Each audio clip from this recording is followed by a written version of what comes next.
Bonjour tout le monde. Voilà. Un cours que j'estime important. Bon, après, ce sera à vous de juger, évidemment. Et en général, je demande rien. Mais ce coup-ci, je vais demander une chose quand même au public, les gens qui me regardent, de faire un petit travail, particulièrement de diffuser ce cours-là. Je pense que c'est un cours qui va être important, toujours un quart d'heure, mais concentré on va dire, d'un message euh, essentiel, non seulement pour nous, mais pour, on va dire, pour l'équilibre du monde, oui, à ce point-là, qui va d'abord passer par notre équilibre à nous et notre conscience de ce que ça veut dire d'être, non pas dans de la religion, mais être un homme ou une femme de Torah. Donc je demanderai particulièrement de diffuser le cours, plus que jamais. Faites ce petit travail pas pour moi, pas pour vous, pas pour les juifs, pour le maître du monde. Le plus grand ridouche yashan, la plus grande nouveauté, qui est pas une nouveauté, mais qui avait un peu disparu, on va dire à cause de l'exil d'Israël, des exils d'Israël, que le Baal Shem Tov va remettre dans le monde, va réinsérer dans le monde. Le premier qui a été comme ça, c'est Avraham Avinu et tous les prophètes d'Israël, c'est de comprendre que le divin n'est pas Bashamaim, il n'est pas dans le ciel. Bereshit bara Elokim et Hashamim v'etaaretz. Ce pasouk-là de la Torah qui est le premier est l'équilibre parfait entre les mondes supérieurs et les mondes inférieurs. L'un ne peut pas aller sans l'autre. Il ne peut pas y avoir une bonne bouteille de vin si j'ai pas un verre ou même une bouteille pour le recevoir, pour le garder, après pour le mettre dans un verre et le boire. Donc finalement, quand la Torah n'est que Shamaim, quand la Torah n'est que Yeshiva, quand la Torah n'est que, on va dire, dans l'étude elle-même, mais que finalement, on reste dans le Etz Adat, Dat Torah, qui est bien, qui est très bien, qui est très important. Mais si on passe pas au Etz Achaim, à savoir l'arbre de vie, à savoir qu'un juif, finalement, on va dire, est testé, non pas de son limoud à la yeshiva uniquement, mais comment, justement, quand il va franchir le pas de la yeshiva, va franchir le pas, sortir de son livre, comment il va se comporter. Au supermarché, avec sa femme, avec son mari, pour une femme, par rapport à une place de parking, partout. Là où vous êtes, avec chacun avec son nisayon, chacun avec son, on va dire, ses petites difficultés de vie qu'il va rencontrer tous les jours. C'est là que vous allez être testé. C'est là qu'on va voir si vous êtes un Ben Torah ou si vous n'êtes qu'un déguisé. C'est pas pour rien que les maîtres d'Israël nous enseignent que la Megillat Esther est un des plus grands livres qui cache justement tous les principes de la Géoula et du retour d'Israël, non pas que sur sa terre, mais aussi par rapport à lui-même. Esther veut dire caché, mais on est aussi déguisé, on est déguisé. Aujourd'hui, nous sommes des juifs, pour la plupart, déguisés. À savoir qu'on est déguisé de cultures différentes, d'idées qui ne sont pas les nôtres. Mefuzarim et Mefuradim. Il y a marqué dans la Megillat Esther, on est éparpillé, on est dispersé, pas que géographiquement, à New York, à Paris, à Londres ou ailleurs, mais nous sommes aussi là, dispersés. On est un pied dedans, un pied dehors, un pied dans le meilleur des cas dans les livres de Torah, et puis dès que ça concerne d'autres sujets, son rapport à l'autre, son rapport à l'argent, alors on a tendance parfois un petit peu à oublier finalement que tout passe par Haaretz. C'est pas pour rien qu'à la fin des temps, il y a Triat Ametim, la résurrection des morts, dans ce monde, et pas dans le ciel. Pourquoi? Parce que c'est Haaretz qui va permettre d'exprimer le divin. Shamaim va s'exprimer dans Haaretz, et pas le contraire. Par exemple, chez les chrétiens, tout est concentré sur le ciel. L'idéal spirituel, c'est le ciel. Malheureusement, nous retrouvons aussi cette clipa-là, cette écorce-là, cette mauvaise compréhension du rapport à Dieu chez les Juifs aussi. Évidemment, même dans le monde, dans les mondes orthodoxes. Quand le Baal Shem Tov a fait une aliyat neshama, est monté dans les mondes supérieurs et a rencontré l'âme du Mashiach, le Mashiach lui-même, il lui a dit, je me dévoilerai quand ta Torah, donc au Baal Shem Tov, sera diffusée, toutes tes sources vont se diffuser partout dans le monde. Alors, ça veut dire plusieurs choses. D'abord, sortir d'un élitisme malade, d'enseigner ce qu'on sait, d'accord, d'enseigner finalement toutes les Torotes que nous avons déjà en nous, qu'on va retrouver. L'étude de la Torah, c'est pas apprendre quelque chose, c'est retrouver une identité déjà existante et l'exprimer à l'extérieur. C'est le fameux Hayeka que Dieu a hurlé, a dit à Adam et Ève après la faute, si on peut appeler ça comme ça, il a dit, vous êtes où? Qu'est-ce que vous avez exprimé? Où est-ce que vous en êtes?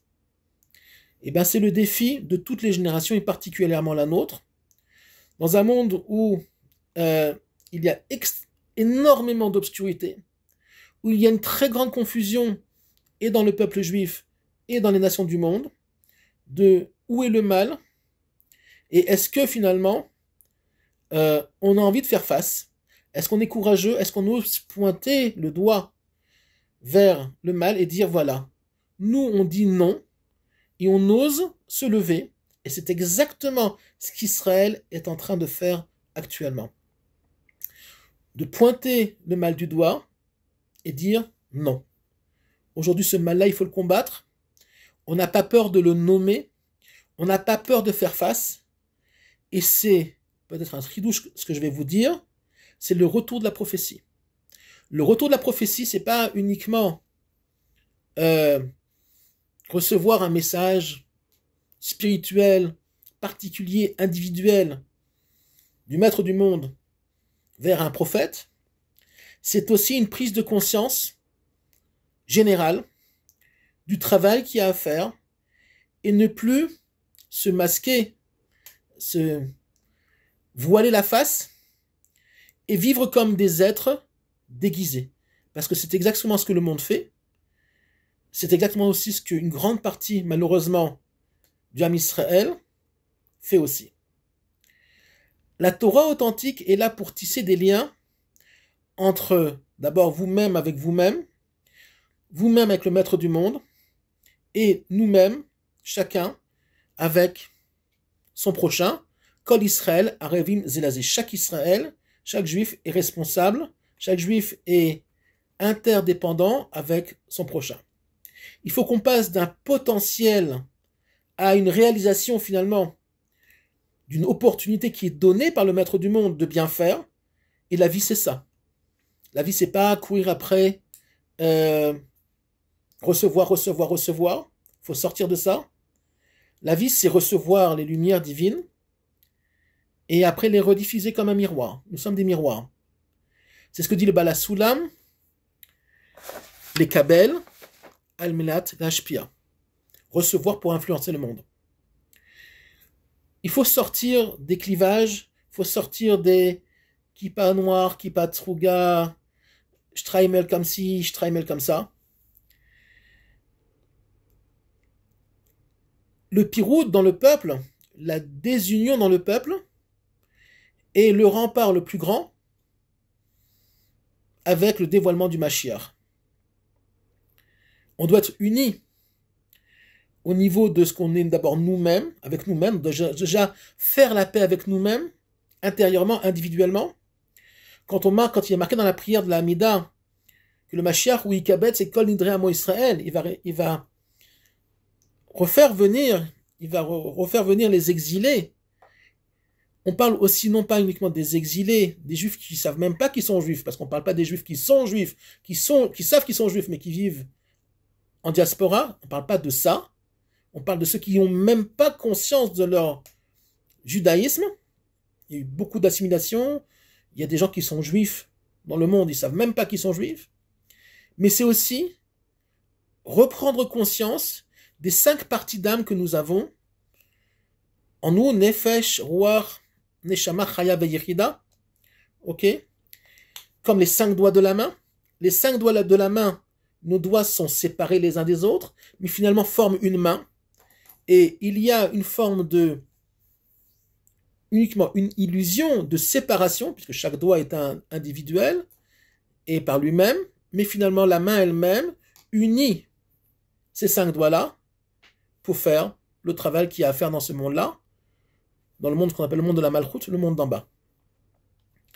Donc finalement, on doit aussi récupérer et reprendre conscience par l'étude de la Torah, uniquement l'étude de la Torah, notre identité, avoir une Torah d'Eretz Israël, qui passe par l'étude du Sod, l'étude de la Kabbalah, l'étude de la Chassidoute, d'accord? Même à petit niveau, même à très petit niveau. J'ai un séminaire pour femmes, des femmes qui sont très débutantes, ça se passe très bien, personne ne devient fou, d'accord? Et se mettre en tête qu'on n'est pas dans un monde de compétition. Le monde des saves, le monde occidental, est un monde de pression, où chacun est en compétition avec l'autre, chacun se compare à l'autre. D'abord, on ne peut pas comparer quelqu'un à quelqu'un d'autre. Chacun est différent, chacun a un potentiel différent. Et même dans l'étude de la Torah, ça n'a aucune importance si tu termines le Talmud, le Shulchan Aruch ou autre chose. Tu n'es en compétition avec personne. Tu dois étudier, tu dois faire ton maximum et ne pas rentrer dans une Torah de pression. Le maître du monde n'est pas un dictateur avec un pistolet à la main et qui te dit « Si tu fais pas ça, je t'en colle une ». Absolument pas. Ce que veut le maître du monde avec son peuple et le monde et les nations du monde, c'est un rapport d'amour qui doit d'abord passer par la ira, qu'on appelle la ira, c'est à savoir la crainte du ciel. Encore faut-il comprendre ce que ça veut dire la crainte du ciel. Ok, c'est pas d'avoir peur, c'est de comprendre la grandeur, l'éternité, le Ein Sof du Créateur, en avoir conscience. Ça s'appelle Irat Aromemut. Et après seulement, on peut arriver à un niveau de Ahava, amour, qui va passer d'abord avec l'amour de soi-même, arrêter de se flageller, arrêter de dire qu'on n'est pas bien. On est tous très bien, tout le monde. On est tous très bien. Encore faut-il l'exprimer, en avoir conscience, et chercher et puiser au fond de nous, comme dit Rabbi Nachman, à Nekuda Atova, Bekol Davar, ou Bekol Echad. Dans chaque chose, il y a toujours un point positif, pas que dans toute chose, mais d'abord aussi en nous. C'est ce qui va nous permettre de ne pas rentrer dans une dépression, dans une peur, dire « Waouh, le chemin est immense, je n'y arriverai jamais. » Absolument pas. De toute façon, le chemin n'a pas de station finale. On est vers l'infini. On va vers l'infini.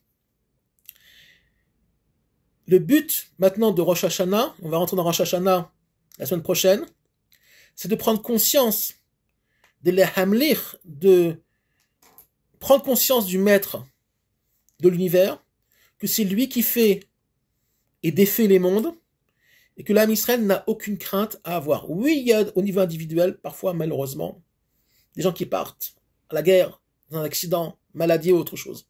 Mais au niveau du klal, au niveau de la nation d'Israël, Am Israël, Netzach. Netzach Israël lo yishaker. On est là pour toujours. Les nations du monde qui vont comprendre qu'elles ont un rôle à jouer positif et non pas tout le temps nous accuser de toute chose, nous accompagneront sur ce chemin-là. Les autres disparaîtront. Aussi simple que ça. et malheureusement les juifs aussi du monde, qui n'accompagneront pas l'histoire, la méta-histoire, et on va dire le projet du maître du monde, disparaîtront aussi. Bezrat Hashem, il y aura encore un cours avant Rosh Hashanah, j'espère, Bli Neder, et Bevakasha, diffusez ce cours-là, à très très bientôt.